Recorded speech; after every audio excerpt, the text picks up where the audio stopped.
Grit, discipline, pushing hard, pressing through. That was my definition of resilience.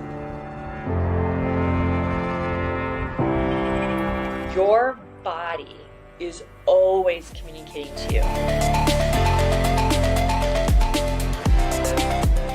And the thing that was the number one factor across the board for all of them, that they had learned how to emotionally regulate.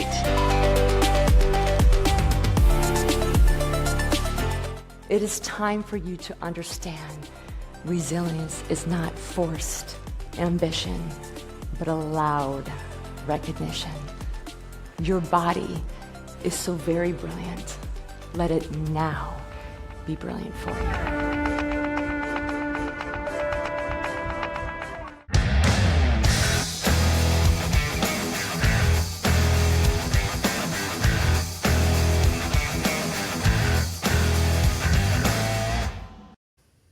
Hey, Jennifer, welcome to the show. So great to have you here.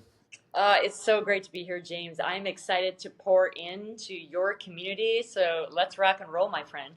For sure. And actually, we crossed paths because we were speaking at the same conference. And I think that's how we connected. Mm-hmm. Yeah, I always say it's always usually not even 2, 3, 5, 6 degrees of separation. I find some of the epic people that I'm honored to connect with are 1 degree of separation. So this is how this magic happens, that we can pour in with a lot of wisdom and hopefully tools and frameworks that people can use to just live their best life. Fantastic. Well, that's what we want to talk about today. And, you were a former D1 athlete, ranked one of the best in the world in track and field back when you were 21. And so much of being an athlete is like grind and work hard and, push through. But you've also gone through this complete transformation on that. And so tell us about that. Yeah, I'm so glad that you're bringing this up. And honestly, I hope this conversation is heard by all the Olympians that are starting like tomorrow or tonight, right? I actually believe this new way, and I'm not saying I'm the one that's come up with the topic, but where the more and more people are getting into this way of looking at performing, at looking at resilience in a more healthy way. And I think it also applies to athletes. And just bear with me, you guys, as I tell you kind of my story, because I do believe in perseverance and discipline and the need to rise and do some gritty things. However, there's a lot of beauty when we learn how to be in a healthy resilience, which I call being in a more calm state, a grounded state, a flow state, which we can go through today. But I'm going to tell you right now, as a high-performing athlete, yes, I was a 2-time All-American. I started out where I felt all of it was about push down emotions, push down physical pain, the grit, the grind, the discipline. And by the way, that worked for me for a while, even when I transitioned that into PT school and ultimately initially my PT practice. But then it started tanking. And what I want people to get from today's conversation more than anything, that the grit, push down the emotions, push down pain is not sustainable for anyone, no matter if you're the high level athlete or the entrepreneur or just a high performer in something else. And when you get this understanding of how your brain and body truly work during times that you need to kind of up the ante, during times where there's adversity or a lot of things coming at you, when you get how this really works more for you and more of an ease and flow, game over. You think you were successful before, you were struggling with success, you accelerate success during what appears to be hard times. And when I took what I kind of did as an athlete with the more traditional approach of resilience, of the push, the grind, the press down the emotions, the press down the physical pain, when I started transitioning it into this newer state of resilience that I believe is healthier, it has affected every area of my life that I want success in, that I want deep fulfillment in, and do it in this space that feels good instead of miserable. You guys don't have to be miserable on your way to success or on your way through adversity. And today we're here to, I'm not going to say challenge per se, but invite you into looking at it differently. And I guess before we go further, I will say this, James, I truly believe, and this is in my TEDx, that resilience is really this point of not having forced ambition, but allowed recognition. And when you start in that space, everything changes in your life. And I believe you affect the world in a more powerful way. I watched your most recent TED Talk, and actually I had written that quote down because I'd never heard it like that before, that resilience is not forced ambition, but allowed recognition. What do you mean by allowed recognition? So the force part is what I talked about, that we feel like we as high performers and even as leaders, business leaders, suppress the emotions, don't let them see you sweat, push down the emotions and even the physical pain, whatever pain you're feeling, step up, grit, discipline, blah, blah, blah. Versus what I mean by allowed recognition. Your body is always communicating to you. Always communicating to you, not just only the physicality of things that are going on and how it's reacting to stress. You guys, it's kind of going, hello, this is not good, or this is good. It's always giving you information of doing something better, doing something that it enjoys, that actually when it enjoys something, when it's telling you to do something that feels better and it comes out as a, I call it communication, not symptom. Communication, it's your body's way of saying, yes, yes, yes, more of that. And it actually is communicating that even during adversity where you're like, oh, if you're willing to use some of the frameworks I used, and we can talk about those today in the TEDx, to allow it to get in the calm state, and then it tells you what it needs to keep it going in that calm state. So when I say allowed recognition, you're really acknowledging and recognizing what your body is always communicating to you. I want you guys to know this. Write this down. Your body never lies to you. It never, never lies, whether something's good for you or bad for you. It's very subtle at first. It's just kind of like this light little butterfly until you stop it, or if you keep ignoring it, it finally gets big. And we know some of that, how that happens: physically implode, financially implode, leadership implode, whatever that is. So most people can say on this podcast, like, yeah, looking back, there are some subtle signs, communication from my body to do it differently, but I pushed through and then this happened. By the way, you guys, I'm not here to judge and shame. I've been there. You hear this on my TEDx. What I'm saying is when you stop forcing things all the time and settle and allow this brilliant body that God gave each of us to tell you what to do, it never lies. It's never going to go wrong. It may do or want you to do something that is completely out of your style. But if you take a deep breath, get support by community, get support by coaches like me to actually move into that space, you will find you're healthy and resilient. You will find you can have success during really hard times. I'm telling you, James, I've had people in my latter years say, I don't know how you're dealing with all this adversity right now. Let's just be honest. High performers and business leaders, we deal with a lot of adversity. And I just stay in my lane, stay very calm, and we make accelerated, successful decisions. Why? Because I learned what I'm talking about, you guys. And I want everyone to get it, because I truly believe that all of you out there wanting to create impact and success for your life, in needing to display that in a world that's truly hurting. Let's just be honest, you guys, you turn on the TV and we know what's going on. If we can step into this healthier way, I truly believe it's going to affect not only your individual success, but ultimately how it's going to be contagious to the entire world, so we can do things for good that we really need in this world. So when you said that we don't have to be, miserable on our way to success, and it makes me think about so many people who've been successful then will tell you, when you get to the top of the mountain, the feeling that you're expecting doesn't really come. Then you're like, okay, is this it? In other words, back to the proverbial, everything is in the journey, right? And so then if everything's in the journey, why am I going to live it in a miserable way? Right, right. So I want to ask you about, let's talk a little bit about living in a more healthy way in terms of resilience and getting stuff done, right? Because at the end of the day, we do want to get things done. And at the end of the day, all of us are better when we have a bit of a challenge to overcome, right? That brings the best performance out of us. But you talk about getting used to a calm state versus a survival state. Yes, absolutely. So here's the deal, Ruben. I love that you said this, because I want to this is really potent. You guys hear me out on this.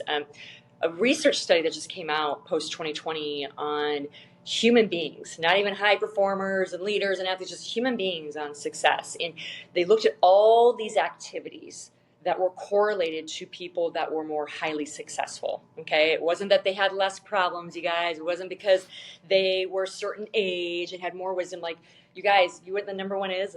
Listen up. This is part of my talk. the thing that was the number one factor across the board for all of them, that they had learned how to emotionally regulate during perceived or real problems, big or small, internal, external, it doesn't matter, that they had learned to dial it in. Because when your emotions are out of control during hard times, it really does not allow you to be productive, high performing, decisive, connected with your people. And they found we were able to kind of move the saran wrap of all the emotions that come from either perceived or real adversity and get back in your lane. You are able to actually perform whatever that is for you. High level athlete consistently, being a leader consistently, making more money consistently. When you're able to do that, and I speak about that in my TED talk, when you're able to dial and pull it here. Let me be very clear, you guys. I am not saying you're never going to feel crappy emotions. I am going to say, actually, if you're pushing the envelope to success, you're going to run into more, quote, problems. What I'm saying to you is that as human beings, we can learn how to move and navigate the good, the bad, the ugly emotions, get back to what I call our highest self, our power self, our knowing self, our let's get shizzy done self, and move from that space, everyone. I believe in grit. I believe in discipline. I believe there's going to be days where we're going to have 3 or 4 things, James, maybe more, that come at us that are hard or that we have to get done in all these layers. I still will go back to, even with that, discipline and grit can be used really powerfully in a calm state. We think it has to be in this fight or flight, versus when we here, grounded, now get gritty.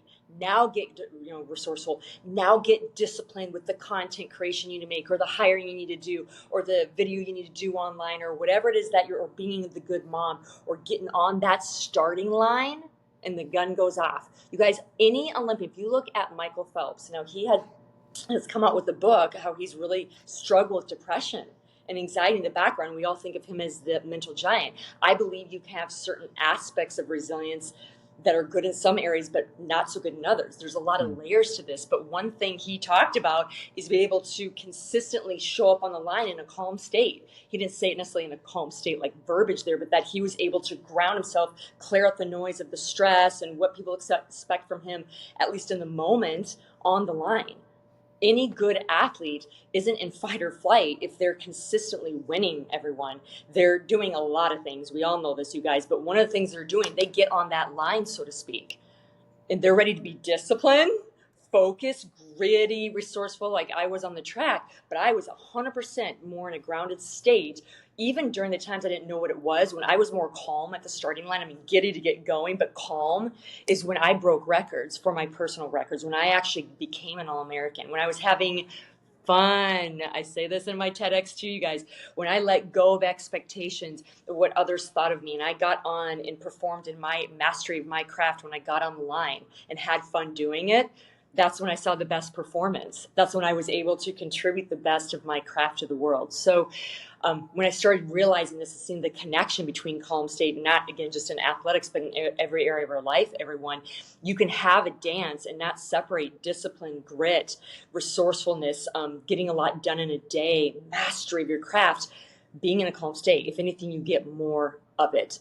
So if that's something you guys can think about and be willing to marry calm state with some of these other things that I do believe are great, really great traits for high performers, among other things, among high performers, I think you're going to get a lot more out of this life, have joy doing it, not be miserable, and actually be more successful. So all of you that have been successful, like, Jennifer, I've been successful. I'm like, great. One, how long did that last, and how does that feel?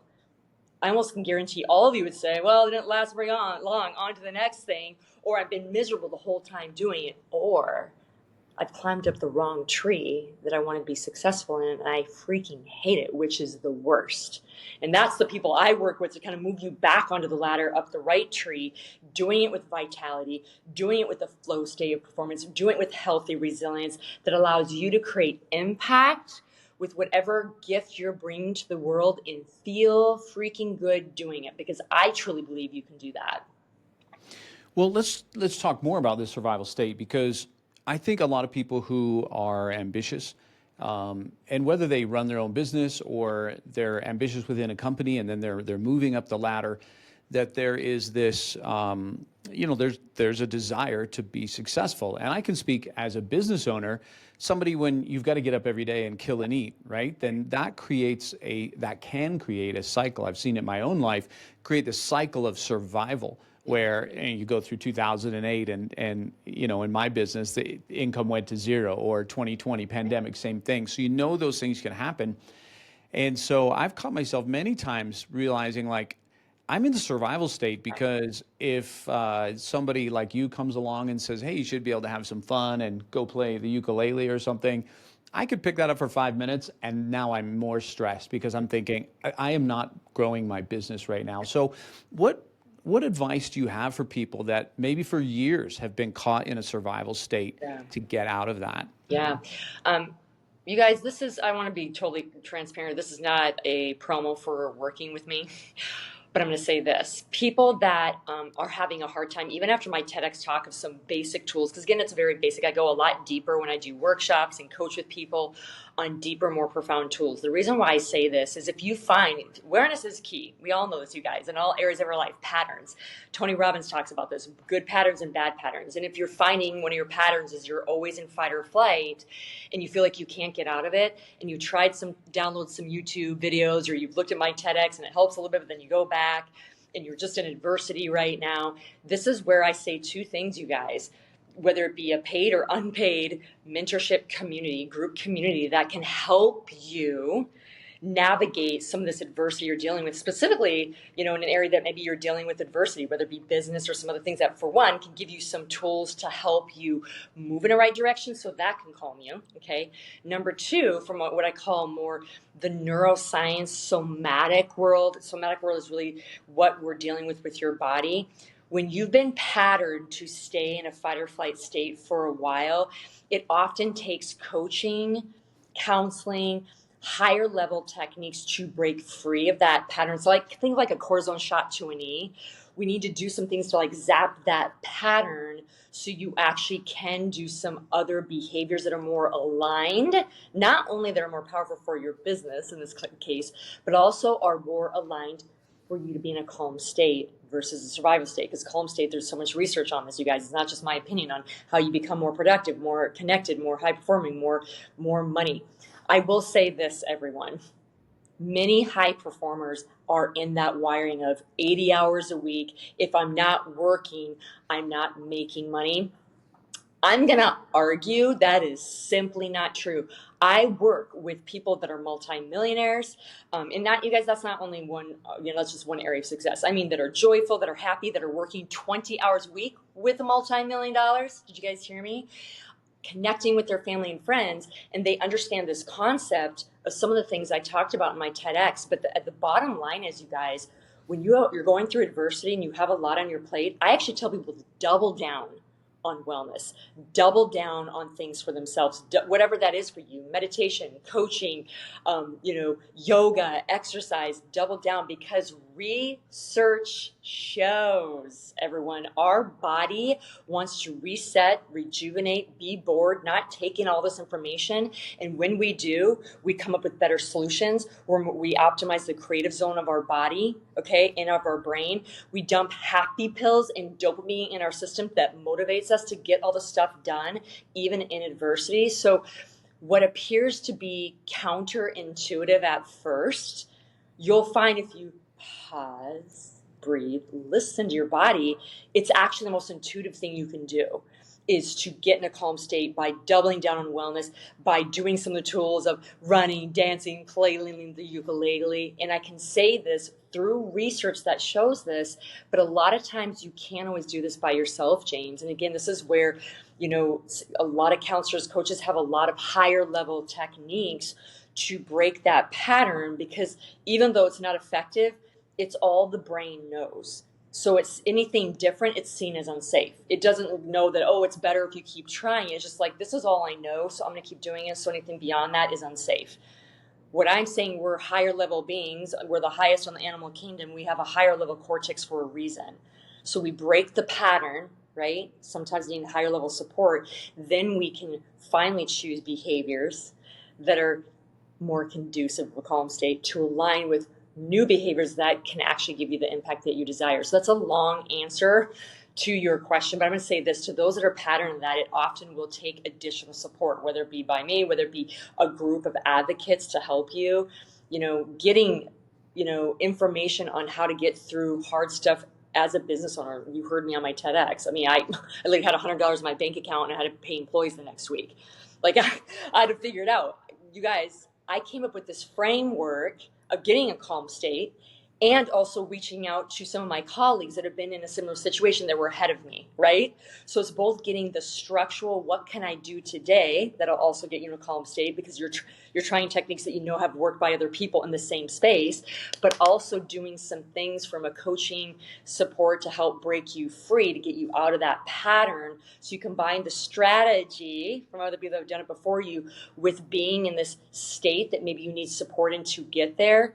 Game over. You guys, I've literally seen myself and other multimillionaires get themselves out of near bankruptcy, gotten themselves out of look like the doors were going to close, got themselves out of, I have to decide on paying a bill or eating, because I'm saying I've been there, just to let you know, been there. Okay. And I'm telling you, this can actually improve things if you combine strategy with people that have done it before you, get the support there, the right actions to take, and then get that calm state. And I'm telling you, some of those techniques we say in the TEDx will get easier once you break free some of these patterns. But it's just like anything, you guys, getting on the mat, you have to practice it. You can't go to the gym once a week and expect to lose 30 pounds in a month, right? Frequency. Same thing with rewiring your body and your brain to get out of fight or flight, survival, into calm.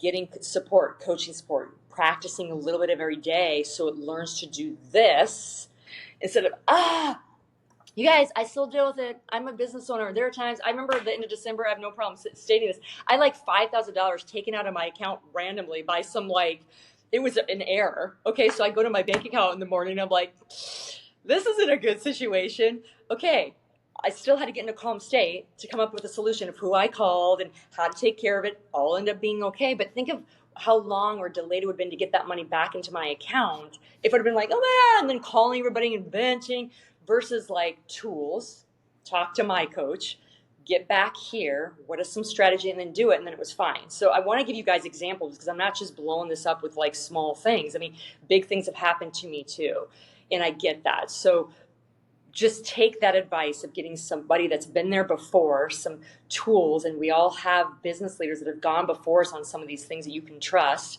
Reach out to me, reach out to James. And then some of this somatic work of getting you in a calm state, which I specialize in as well, then game over. You're unstoppable. Nothing can stop you no matter what's happening in the world or in your own business or in your own personal life. You can absolutely catapult and leverage really hard stuff, learn the lesson, create the solution, and then you're even faster the next time because you already had the solution from the time before. You guys, you see how this works? And then your body jumps back in, here I am, game on, game. It just gets easier. It doesn't mean problems stop coming. It just gets easier to get back here versus here, right? And that's the power of that. I can't overemphasize that, as you can see, everyone. And I believe when you get that, and I'm going on a chemistry resilience tour this fall because I actually want people to get it and really, radiate this information across the world and across our country, because I believe it's going to help us really get through some tough stuff right now. I couldn't help but think that you and David Goggins would probably not make a great match as a couple. You know what's really funny? It's funny. Someone asked me that. This is so hilarious, James, about David Goggins. By the way, you guys, I want to be, I've worked, when I was a PT, I had my own PT practice. I worked with military all the time. Okay. And I believe, again, grit, discipline. I've ran ultras, you guys. I ran marathons. I've done some hard physical stuff. Okay, so I have room to talk here. It's not just business, but other physical stuff. And I'm going to say this at the end of the day. Many of the military that were in that run 100 miles grit, they came to me for PTSD. They came to me with mentally emotional trauma that was affecting their personal life way after they left the military. They came to me with chronic physical pain because they broke through and went through. Now, this brings out a whole nother topic of military because a lot of times there's a psychology that has to happen so they can go over and do, unfortunately, some of the things they have to do. Okay. And I'm not trying to get all political and everything at all. I'm just saying, like, there is a different psychology there, but when they're done, breaking the pattern of that. So in some ways, you know, it's funny. I appreciate David Goggins. I appreciate what he does in many ways, but I 100%, I would love to be on a podcast with him and have a really healthy, you guys, because I believe we can have differencing of opinions and really cultivate this beautiful conversation. We can kind of the balance of both. But I would love actually be on a podcast with him or in a panel and have a discussion around this, because I think there is a balance of both here where everyone wins. And David Goggins has had his own physical issues, you guys. He has had some things that he's had to work through because he pushed through. So I'm just going to say that. And by the way, that's not a judgment. It's not a shame. I just want people to get that no matter what aligns with you, there's a sweet spot in between. You don't have to be lazy Zen. I'm just like letting things kind of chill out, calm state. And you don't have to be in this fight or flight. Life has to be miserable. Go after it 24/7. There is a sweet spot. And when we learn to listen to our inner wisdom, I talk about it a lot with intuition with my team leaders and in my programs about how to elevate your inner wisdom and intuition. And sometimes it's going to ask you to rise when you don't feel like it and it feels uncomfortable. And sometimes it's going to ask you to just kind of chill out and go have a latte or dance and not do the 20 things on your list, James. So I really want to be clear, when you listen to your inner wisdom, it may ask you to do something really hard, but you're still going to be in a calm state. Does that make sense, you guys? Again, going back to getting on the line, the track and field line, you can still do something hard or do something easier and fun and joyful and ukulele and be in a calm state. And that's what I'll say. You save yourself from physical injury, emotional injury, spiritual injury. Otherwise, you're dealing with the dance afterwards. So that's, again, a long answer to what your statement about David Goggins. I respect him in a lot of different ways. That is an area I probably disagree with him on. And I would love to have a conversation with him. So maybe we're just putting that out there. For sure. So I want to get to intuition in a moment. But first, I think that a lot of people could hear this and think, that sounds great. I'd like to be more like that. But there's a certain faith you have to put almost in that, I don't want to say philosophy, there's obviously grounded in science, but I think there's a certain faith that people have to trust, right? Like, okay, if I am like that, it's actually going to help me in the end, because it's in some ways it's don't you think it's a little bit of like surrendering control? 100%. So much of working hard is like control. Yes, and I will say this, everyone, and I'm going to just own this. You know, anybody, like, intuition, body, listen to your body is a little bit esoteric compared to, like, you have an ankle sprain, this is what we're going to do. Like, even with the science, it's a little bit less tangible for people. But I'm going to say this. I'm going to invite you guys all into this perspective. Isn't everything that you want in life? Because science can only go so far for anything. Maybe some of you that's more tangible. It's 75% than 25% faith, or 50% structural than 50% faith. It doesn't matter. Most things will require us, if we want to go to the next level in health, wealth, business impact, is a step of faith. And I'm telling you guys, the ones that can get the things they want in this life are the ones that take that step. Now, it has to be something that feels aligned with you, that you feel is that next step. You know, I bring up the Bible a lot. Whether you're a believer or not, or a Christian or not, it's not even the point. Jesus makes one of the most freaking best epic leaders of all times. And there's a whole nother podcast we could do on leadership. That's the best book of leadership you could ever honestly write, if you really want my opinion on that. But one thing he talked about is, the structural things, the to-dos, the actions, the doing, and then finally just being was the creme de la creme, like stepping in faith. There comes a point as humans that we have to let science and faith combine, but where science kind of drops off and faith takes over. And I'm telling you guys, every successful person you'll interview will say they use their inner wisdom, their gut instinct, their intuition. They stepped in faith, guaranteed. And I've interviewed a lot of people on my podcast, even with all the systems and structures they did to, quote, get successful. Many will say, they actually did like a research study on like the Oprahs and the Elon Musks, and they looked at a lot of them, and the top traits that they said help them get successful: intuition, inner wisdom, taking the leap of faith was the number one for a lot of them. They've done multi-million dollar deals, everyone. So there's something to that. It's not, there's an energy that's a part of human beings to have both the being and the doing, the on the paper, what makes sense in the strategy, and the leap of faith and trusting your intuition that it all will work out because you're making that decision from your highest self and your future self. So they're both energies that are intertwined in us human beings. When we use one more than the other is where we get in trouble. I really believe that. And because I see so many people just look at what's on the paper and believe in 90-hour work weeks and push and grind, that's why I think we have to shift back to this other space I'm talking about. We're missing the wholeness of being human. We're missing this whole other brilliance of us, of calm and the body communicating to us and saying, this is your future self. Trust this intuition. I'm never going to lie to you, and go to that space. When we combine the two, game over. We as humans have a tendency to be an extreme, one or the other. That's just our tendency, and that's okay. But being aware of it and knowing when you need to pull the ship over to this other side. You guys, all I'm going to say, you can say that all this research is BS or what she's saying is BS. And I'll just say this, you guys try it, because I'm going to throw this question back out at you. How's the other approach working for you? And many of the people that come to me say, it's not anymore, Jennifer. This is why they're coming to me. So I believe the combination of both, and I do focus on more this calm state and some of these other intuitive approaches for a lot of my clients, because that's the missing piece for them.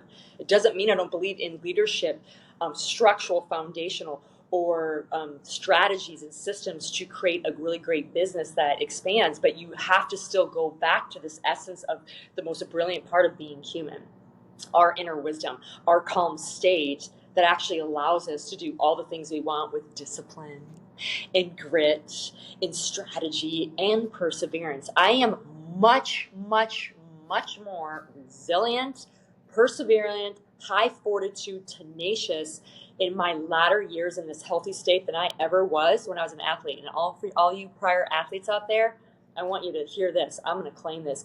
I don't think I was mentally tough in college. I don't even think I was resilient. I think I was addicted to the accolades of success, and I was addicted to being miserable because I thought that's what it took to be successful. You guys, and I mean that. I don't really believe I was mentally tough. I think that's just addicted to the accolades and addicted to being miserable because that's all I knew until I decided I'm not going to do this anymore and let's do something different. So just think about that, you guys. If you feel like I'm not sure about this approach, look at how it's going for you right now. Just take a look. And if it's going great, kudos to you. If it's not, maybe we need to look at this new approach of resilience, of body brilliance, of ease and flow, combined with discipline and grit that actually truly can happen together if you know how to combine the left and right brain, combine science and faith, because they're not meant to stand alone. For sure. I was reading this week somewhere that I can't remember where I read this, but it said that when you are anxious, in a sense, in a survival state, and you're like that running your business or in your job, that actually can produce dopamine being in that state, which then keeps you in that state, right? Yeah. It becomes a habit. Yeah. Well, I want to ask you about intuition. Obviously, you just talked about how important that is. Yeah. But how does somebody who, like, that's a foreign concept for them, right, to tap into intuition? Maybe they even eye roll when they hear that words. How does somebody who's not been in touch with their intuition begin to get in touch with it? Yeah. And secondly, how do they know that's their intuition and not their father's voice from the past telling you need to work harder, right? Yeah. No, I think that's, I actually teach 7 levels intuitive mastery in my program, because so many of us have lost intuition, or we don't believe in it, or we haven't practiced it. It's just like anything, you guys, muscle mass diminishes if you don't engage it. If you're not engaging intuition, you lose it. So I start really basic with people and then go 7 levels deep. So there's a lot of layers to it, and especially with higher level decision making stuff, we go a little bit more. But I will say this, first and foremost, you guys, science. Intuition is science. It lives in each of us. There is a bigger expansion of it in women than men. They have actually shown this in research. But that doesn't mean men can't have it too, and there's ways of expanding it, which we'll go into. It lives in many areas of your body. One of them is the anterior insula of your brain. Okay, one area is the gut. Okay, we won't go too much in the science right now of that, but there is science behind intuition, everybody. Again, it's kind of like we were talking about, like a broken leg. versus some of these, it's a little bit less of a tangible concept, but they've been researching this for years, you guys. It is science. It lives in each of us. If you don't know what it feels like, or you haven't engaged it for a while, we do want to start basic, everyone. So any of you listening, if you feel like you're pretty good, some of the stuff that I'm going to review with you will help you continue to be even more congruent. For those of you that have no clue, I get it. This stuff will help you, but no, intuition is your antennas to your inner wisdom. It is going to bring in people, places, and opportunities to you and say no to the things that are not you. Intuition is very subtle at first. What did I say? Just like symptoms before it gets really loud, okay? So learning to hone it with basic things is really important. So one is science. It lives in all of us. We can expand it. How do you start expanding it, everyone? I always say, if you're new to this, you want to start with something really, really simple or basic. And what I'll say is this is a great idea, you guys, for all of you. And this is kind of how I started. I'm naturally intuitive. It's one of my giftings, but I still would say, even when I was learning more about it, this is where I started. Go to the grocery store, you guys. Not when you're hungry, okay, when you're craving like sugar, candy bar, whatever. I'm talking about just going to the grocery store and just go on the outside of the perimeter store where more healthy food is, okay?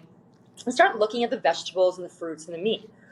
Go around and see what feels, what looks, what sounds, everyone's different on how they describe intuition, sounds good to you. All of us have done that. Gone to the grocery store and like, you know what, tonight, that sounds good. That looks good. That feels good to me. We've all done it. What you want to do with that is when you say that, you're saying what your body's trying to communicate to you, like, that sounds good. And I want you, when you say that, to check, where do you feel it in your body? Describe it. Like for me, when I'm like, oh, that looks good, I feel like this expansion in my heart or expansion in my gut. It feels really light. It feels lack of tension. It just feels good. Now, all of you may describe it differently and maybe feel it in different areas, but I'm just telling you that's what you're going to feel. Like if you connect and like you just said something that sounds good, that feels good, that looks good. Right away, connect to how does it feel in your body? Listen to your body's communication. It's saying yes. Right there, you can start looking at where it shows up in your body, how it's described, that type of thing, okay? Once you do that or do another basic thing, then you can start getting a little bit higher level with a basic decision with work. Do I start my morning with emails or do I start with yoga in the morning to kind of get myself going? How does it feel in your body? Many times if you say something that the body doesn't like, it feels tension. It kind of pulls in. It feels low energy, okay? So this is where you can start differentiating if it's a yes or a no. With very simple. Once we get through that, you guys are going to have 7 levels deep of intuitive mastery. We start getting to more complex type of decision making in where you continue to feel it in your body for a yes, no. But I would just get on the mat consistently with that and just get to know what that even feels like in your body. From that point, we can go higher level. But what I will say is this, everyone, when you're not used to intuition, sometimes at first, intuition, immediately after you make that call, can feel fearful, non-intuitive. So say you make a decision like, oh my gosh, I'm going to make this meal for the group of family that have coming overnight. This feels good, right? And then you get home and you're like, oh man, I don't think they're going to like this meal. What if they don't like it? You guys know fear. And then you go, that wasn't intuition. That wasn't, do you see what I'm saying, you guys? So I want you to start with a basic decision, because what happens when you make a decisive, intuitive decision, whatever your patterns and negative beliefs that are associated with that decision will come up pretty immediately after the decision. So when you start with something basic where there's not a lot of risk, you can go, okay, wait a minute, that's fear. Like, what is this really about? I'm a people pleaser. I want people to hate my food and hate me. You guys, you see what I'm saying here? But it's really important because I see so many people make intuitive decisions, basic to more complicated, ended up turning around and reneging on it because then fear comes in if it's a newer decision and starts giving you all the reasons why not. Old beliefs, old patterns, old behaviors that aren't serving you anymore. And then we mistake in that, like, oh, that was the wrong decision. Then we step out of the intuition. Then we're like, oh, we don't trust ourselves. Wah, wah, wah, right? So if you guys start with a basic decision and start getting used to what fear feels like, intuition feels like, and know that fear will come immediately after an intuitive decision if it's a newer decision, because remember, it's change. Body, brain doesn't like change. And do it with something that doesn't have a high price tag to it. It'll allow you to start trusting. So as we go in higher, complicated, more decision-making in your business or in your personal life, it still is easy, again, as I go through these levels with my clients, but at least you start knowing and trusting it because you practice at something very basic with a low cost to it.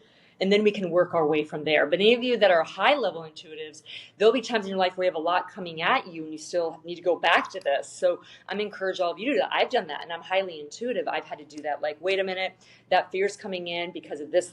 Okay, Jennifer, stay in your line decision. The final piece I'm going to give you about intuition, which is so huge. Everybody write this down. Just because you make an intuitive decision doesn't mean it's going to turn out like you thought it was going to turn out. I'm going to say that again. Just because you make an intuitive decision does not mean it's going to turn out the way you thought it would.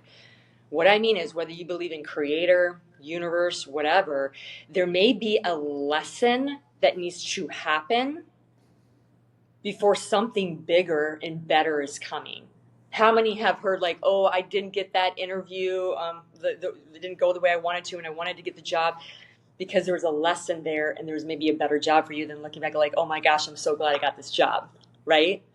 But yet you were intuitive to take the interview, right? You're like, well, that didn't work out. Was it intuitive? Sometimes, you guys, it's because a lesson is needed to refine the fire in you to actually get something much better than what you had hoped for. Remember, your inner wisdom is looking for your future self always, every day of the week and twice on Sunday.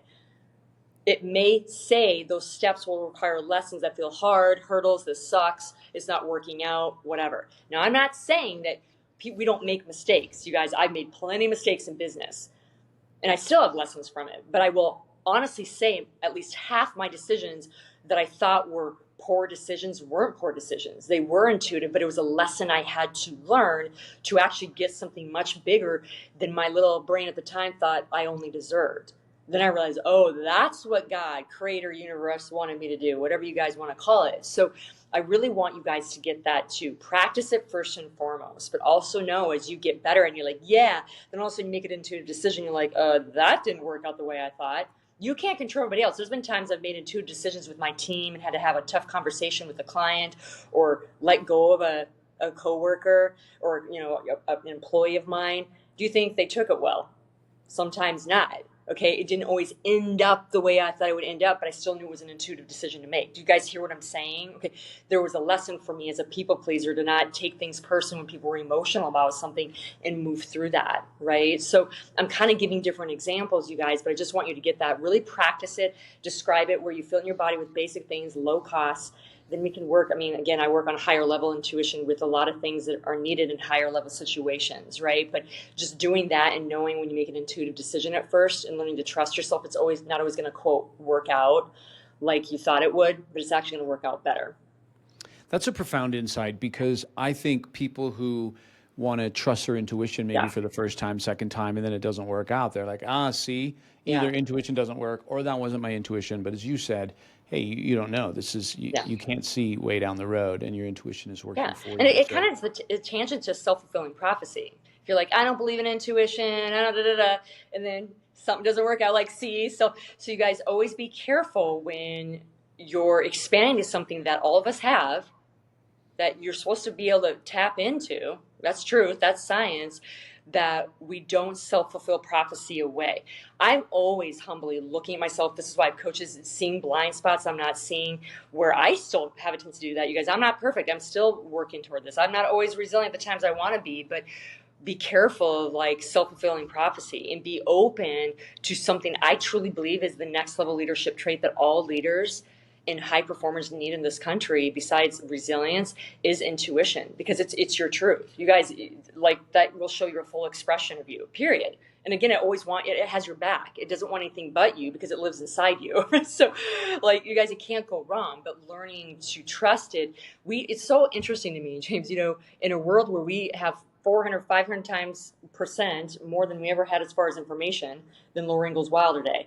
And we scroll through and we give our arm, our blood, our money to people we don't even know and trust their decision.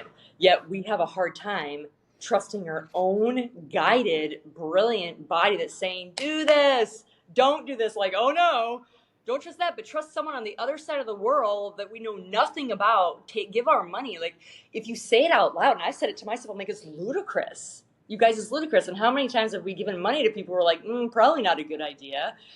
So you guys, I want to make light of this too. It doesn't have to be intense. Like, have fun with it. Let your body play with you. I'm big about play, fun. It's always working with you. And I'm telling you, when I trust it, I feel so much peace at night when I lay down in the bed. And even when I have some struggles that are going on the next day that I know are coming up, I'm like, dude, I know this is right. I did what I could today and I made choices from here. Go back freaking home. You guys, go back here. Stop knocking on everybody else's neighborhood door. That's not the ladder you're supposed to be up. But climbing up their tree in their yard and their landscape. Climb up your freaking tree.